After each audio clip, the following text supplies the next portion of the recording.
What's up, average viewers? The multiverse of madness hits theaters. Does it compete with multiverse masterpieces like No Way Home, Into the Spider-Verse, and Everything Everywhere All at Once? Or is it just a multiverse of badness?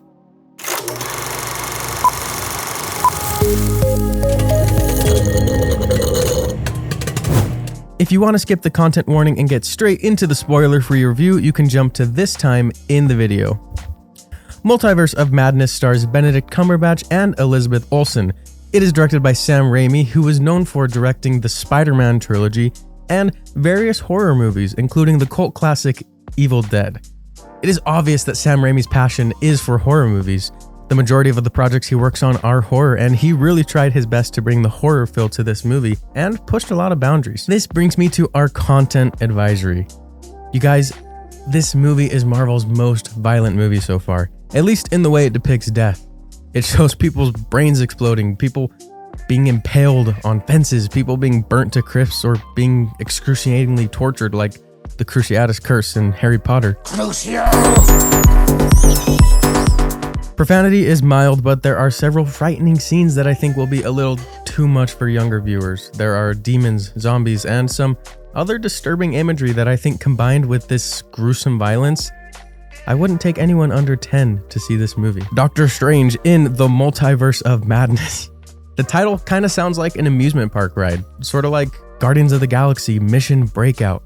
I mean, let me Bob Ross you a picture here. You're standing in line, and as you get closer to the ride, you're entering more and more multiverses, and Doctor Strange is telling you about the danger that's threatening the multiverse and how you'll stop it on the ride. Then you get on the coaster and you're zipping through multiverses, and it could be fun, scary, and creative.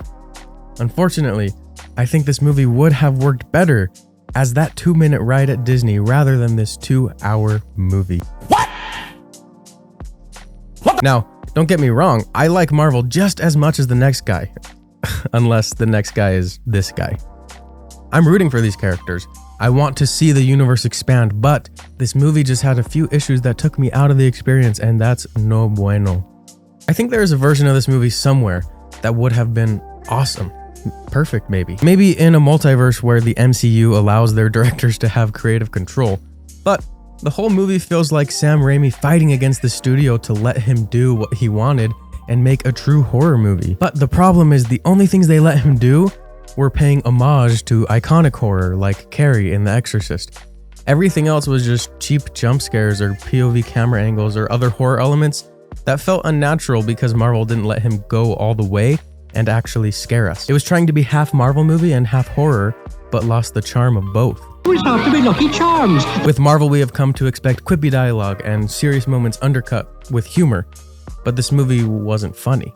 With horror, we expected to be scared or feel adrenaline or fear for the lives of the people on the screen or maybe even our own, but this movie wasn't scary either. Well, that's not true. I was pretty scared by whatever this was on Rachel McAdams' face. Girl, I'm not trying to body shame you. I'm seriously just concerned that you've got something precancerous going on. So, this is a movie about multiverses, right? Do they get super creative and visit a bunch? No, not really. In fact, the majority of this movie takes place in 2 universes. One of them is ours, and the other looks like ours, but with stoplights where red means go and green means stop. I turn now. Good luck, everybody else. That's seriously about as creative as they got. Well, that's not true. They also had balls of pizza. I don't get it. Like, they had an entire multiverse to work with.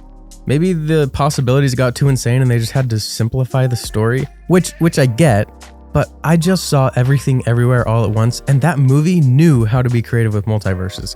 I've never seen a movie so creative or laugh so hard, but still learned such an impactful message that brought me to tears. I know it's not tasteful to compare this to another movie, but multiverse movies are becoming their own genre, and Multiverse of Madness has been the weakest one so far. Let me sprinkle some goodness on this negative review.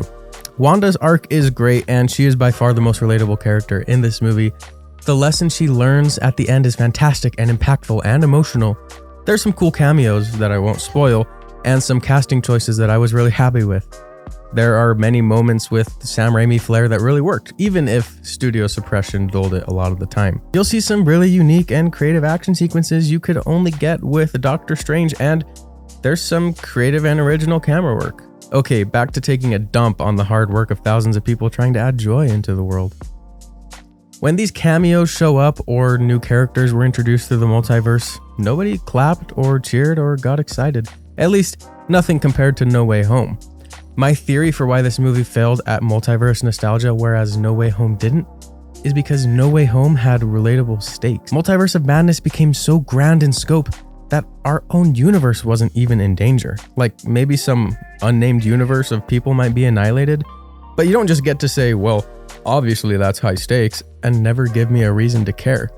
They could have showed us families in those universes, or literally anything to get me to care.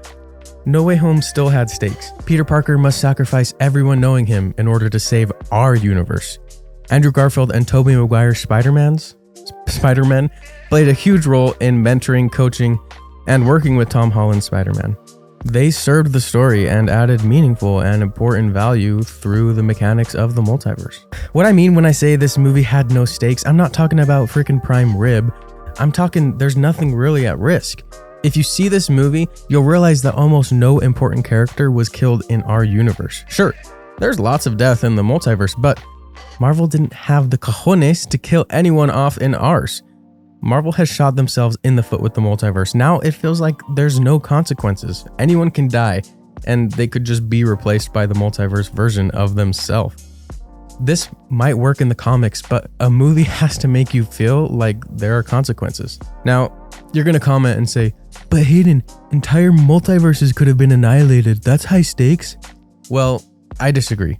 There are infinite multiverses. I don't know which one or a couple of ones are at risk. What if it was a multiverse where Space Hitler won and space Nazis ruled the universe and there was no good people left? What if it's a universe where Thanos won and everyone is depressed and wants to die? Maybe it was a universe without My Little Pony and so life is meaningless. I don't relate to the multiverse in my life. I have no experience with the multiverse. So you have to show me something worth caring about losing. You have to earn my sentiments.